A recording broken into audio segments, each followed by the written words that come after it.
Wow. We have made it here where we have 4 teams remaining. And I'm doing a podcast after the game. I don't know if I've ever done this, but the game's ended early. It's around 8 o'clock, so I'm doing this podcast right now. We had 2 more Elite Eight games finish today, 2 yesterday, and we have 4 teams remaining that can win the national championship. And no one saw if you predicted all 4 of these teams right to the bracket, you are a genius. Because San Diego State, Florida Atlantic, Miami, and UConn will be playing in Houston next Saturday with a chance to head to the national championship on Monday and then eventually crown a winner for this 2022-2023 college basketball season. So let's go talk about these games. I'm going to talk about the games that just happened first because they're fresh on my mind. Here, let's start with the game earlier with San Diego State versus Creighton in a very, very good game. Both these games today were amazing games in a lot of in different ways. This San Diego State Creighton game was a slower paced, kind of like a barn. It was a barn burner. It was nothing really going on. It was slow. Not a lot of missed shots, not a lot of made shots, a lot of great defense. And San Diego State ends up winning the game 57-56 in a controversial ending. Of course, that foul called on Ryan Nembhard to give Damon Trammell 2 shots at the line to win the game. And he ends up missing the first one. And I when he missed that first one, I got a little nervous. I'm not gonna lie. He ends up hitting the second one, and San Diego State wins the game. Here's my opinion on the foul. I'm gonna speak my mind. I think it was a foul. I think it's hard to call one. It's hard to call a foul with that time left in the game, of course, right? Because that's a call that decides the game. If you don't give him the foul, it's going to OT. And if you do, San Diego State wins the game. And they called the foul. You see, he drives to the lane, goes for the floater, hands on the back there. He doesn't get a full shot at it. So I think it is a foul. But this game has been a physical game throughout the night for both these teams. And I don't know if this foul was being called all night or not, which makes it a very, tough call to do if you're a referee because it's been physical all night. There's probably been plays like that weren't called. And I would rather San Diego State win this game in OT if they were gonna win, right? But I do not hate the foul call. I think it was a foul, and the ref saw it and he called it. You can't just ignore a foul because it's at the end of the game. If it's a foul, it's a foul. But they weren't calling the game like that all night. And that's true. They weren't doing it. They weren't calling as ticky-tacky fouls. They were letting the players play. It would be really physical with 2 good defenses, not a lot of shot making, and then they call it right there, right? But I think San Diego State deserved to win this game. Their defense was amazing. Crane was not getting any easy looks there. And San Diego State missed a lot of open jumpers, right? So they should have probably won this game easier. They didn't get a lot to fall. And then they made that run in the second half to get back in it. And they didn't get a game from Matt Bradley. 2 points in 20 minutes there. But the depth of San Diego State got the job done there. Lamont Butler was amazing. He was really efficient tonight with 18 points. Trammell was good. He had 12. It was just a team effort. 8 from Mensa, 5 from Keyshawn Johnson there. A Rope was really good in his minutes. Ladie had some tough shots over Kalkbrenner. And then there's defense, right? Nembhard had 7. Shireman had 12. Trey Alexander really struggled, and 0 bench points from Creighton. And that's the difference, right? Creighton had really bad depth. They got a total of 16 minutes from their bench compared to over 60 minutes from San Diego State's bench there. So when you have 0 points and no minutes from your bench, it's hard to win games, and Creighton had a lack of depth. And I think if Creighton won this game when it goes against Florida Atlantic, that's a game they're really going to struggle with because of Florida Atlantic has as much depth as San Diego State, right? So that matchup between these 2 teams is going to be very interesting. We're going to talk about these matchups later in the week. But San Diego State or Florida Atlantic will play in the national title game to win it all. And that's just amazing. What San Diego State's done with this program, with all Brian Dutcher's done it's just been amazing, right? 2020, they had an amazing team. Malachi Flynn was there. This team could have been a 1 or 2 seed in the tournament, and it ended up, not having a tournament at all. They could have been there this year. Last year they lost a heartbreaking game to Creighton. They've been such a good program throughout these last couple of years, the best in the Mountain West. They finally break through, and look, they're in the Final Four, and I'm going to guess they're going to be favored in this game. They are 31 wins now in the year, and they're going against a Florida Atlantic team. So San Diego State has a very good shot, and those teams match up really well because they're both super deep. FAU is a good defense, but nothing compared to San Diego State. So that's gonna be an amazing matchup, but we can talk about that later in the week. The second game of the day was Miami, Texas, and man, this game was fun to watch, back and forth, and honestly, it felt like it was going to be a Texas win throughout the night.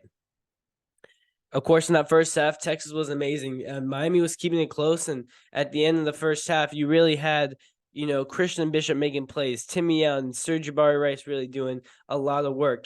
And in that second half, Texas, got off to a good start, and then, they started trying to go small more and didn't give a lot of minutes to Dylan Mitchell, which I think he should have played more. Only 13 minutes in this one. He had that alley-oop from Marcus Carr.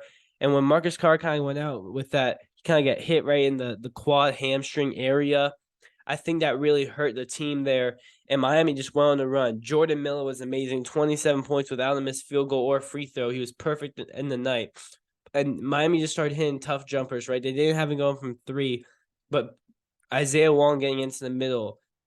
Poplar hitting nice middies, and North Chalamir had 4 fouls for him a lot of the second half, and he played amazing. Had 9 rebounds in this one, but felt like he got every big one down the stretch there. And the bench for Miami, only had 5 points from Joseph, who was all from the line there, but they didn't get too many minutes from them, while Texas got 28 minutes from the bench. But at the end of the day, Texas just couldn't get stops when they needed them to. And their offense was missing this a guy who could give them buckets. Tyrese Hunter hits a big 3 there, but Marcus Carr, was good, but I think he was a little hobbled there. And Timmy Young, they didn't have a great 3-point shooter, which I think really hurt them. And Miami survived it. I thought in the beginning of the second half, I think it was after the 16-minute break, going to the second half, I went to go play ping pong with my dad. I kept the game on my phone, but I thought Texas is going to run away with this. It was 12-point. When I went out there, it was 13 points. When I went out, and we were probably out there for 15 minutes. When I came back, it was a 12-point game still. And Miami started going a little run. Marcus Carr travels on the inbounds pass. They get the ball back. They get the steal. They go out and score. And Miami just kept chipping away. And when it got towards the end of the game, Jordan Miller kept getting to the line and hitting his free throws. And Miami was making tough shots there. And they didn't hit a lot of threes. But at the end of the day, Miami got this win because they seemed like they just wanted the game more, which I hate when people say that, but it honestly felt true. Texas seemed like they were content while being up, and they didn't try to just put it to them and get this game over with. They let Miami stay around, and they ended up getting the All-Stars get 10 points from Miami, while only 3 players from Texas got it double digits. So Miami did in a team effort. Jordan Miller was amazing, and that's what he's been all year. He's been one of the most underrated players. And I said this earlier in the year. Remember, Miami was the most underrated team. And I found a text message that I sent to my dad where he went to the Miami UNC game, and I texted him after he was during the middle of the game. It was at 8:03 on Monday, February 13th. I said, Miami can definitely make the Final Four. You're not going to be able to see that, but I said in this text, it says Miami can definitely make the Final Four. And look where they are. They're in the Final Four. The ACC is there, and Jim Larinaga, man, what a job he's done at Miami. This program had, 1 or 2 NCAA tournament wins before he's got there. I think now they're at 11. He's just done an amazing job. This Miami team made the Elite Eight last year as a 10 seed. Now as a 5 seed, they're in the Final Four, and they went through a lot of adversity. They got off to a really good start in ACC play. They lost the game to Florida State at home to end the year. They got blown out by Duke in the ACC tournament. And this team is, they just have amazing guards. They have a great starting 5, and they have good bodies off the bench. And, man, Miami just fought really hard in this game. And, at the end of the day, they just kept staying around, and shots finally started falling for them. at a consistent basis there.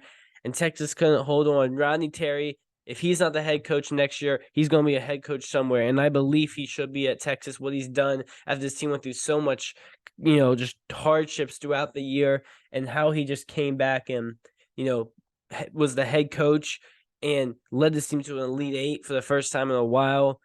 It's just a great story. Good season from Texas, but Miami is now going to play UConn, and that game's going to be amazing. That's the 9:00 game, 8:45. That's the second game on Saturday. Well, let's talk about the other two games that were on Saturday yesterday. FAU took down Kansas State in an amazing game, and I'm gonna be honest, I missed a lot of this game. I missed the first half of this game. I had a basketball game, so I could not watch. But watching the end of this game, it was amazing, and I knew that I watched the highlights back, and Keontae Johnson just didn't get a lot of opportunities this game. He was in foul trouble a lot in this first half. I think he ended up playing 18 minutes or so. Yeah, he played 18 minutes in this one. So when your leading scorer throughout the year plays 18 minutes in foul trouble, it's just tough to win this game. When there's 9 players from FAU that got double-digit minutes, that's just huge. Ish Masood didn't have a nice game there. David Nicholson had fouled out in 15 minutes there, and they had Desi Seals play 39 minutes, which is just not really what you want from him. Marquise Noel was another amazing night, 30 and 12 for him. What an unbelievable tournament. And I'm going to be doing my All-American and my awards this week. So I'll be doing a video on the award show. It will be the college basketball award show where I'll be doing all my awards. So get ready for that this week. And then I'll also do a Final Four preview. And Marquise Noel is going to be a finalist for one of the awards. That's all I'm going to say. One of the awards, Marquise Noel will be a finalist for. But FAU, man, it's another guy every night that steps up. And really, yesterday was Vlad Golden. He was amazing. 14-13 there, the big man for FAU. Just seemed like he hit every board, made big plays down the stretch there throughout the game. And then Elijah Martin was really good. 17 in this one. Hit a huge three to pretty much put it away for FAU. And they didn't get a great game from Nick Boyd. Michael Forrest came off the bench and hit clutch free throws down the stretch there. Breenley, hit some good shots and fouled out there. John L. Davis, 13, 8, and 6. Great game from him. He's been their best player throughout this tournament there. But FAU, man, what a story. Dusty May, who knows who will be the coach there next year, but making a Final Four run with FAU, man. It's just no one saw this coming. This program has been the one tournament before this year, and now they're in the Final Four. 35 wins for this FAU team, 3 losses. No one would have said FAU would be in this position, even making the tournament, right? They picked 5th in the preseason in Conference USA, and now they're in the Final Four after taking down America's team in Kansas State. Marquise Noel, just an amazing story. And this whole Kansas State team, Jerome Tang might be my coach of the year, but Dusty May is making a case for it as well. FAU in the Final Four. I'd still update my rankings, and I have FAU now at 12. If they can beat San Diego State, which they definitely can, right? These teams match up very evenly with the depth and the type of styles. FAU wants to run and gun, but San Diego State will, slow it down. But the depth matches up very evenly, and that's just going to be an amazing game to watch. I know the public eye won't, be tuned in for FAU versus San Diego State. That game will not get great ratings. I know it won't. But if you really love college basketball and you love basketball, this game is just going to be a game between two programs who've never been in this scenario. They're trying to do something special for the whole city, their whole university, the whole alumni, the whole program, everyone involved. This game is the mecca.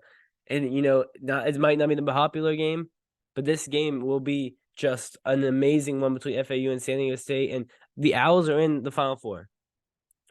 That's just amazing. Like, FAU made the Final Four. You don't see that in any other sport. College football, you will never get a story like that. It's the same 10 teams every year. College basketball, you get a team like Florida Atlantic, who's never won a game in the tournament before this year, in the Final Four, with 2 games away from winning the national championship.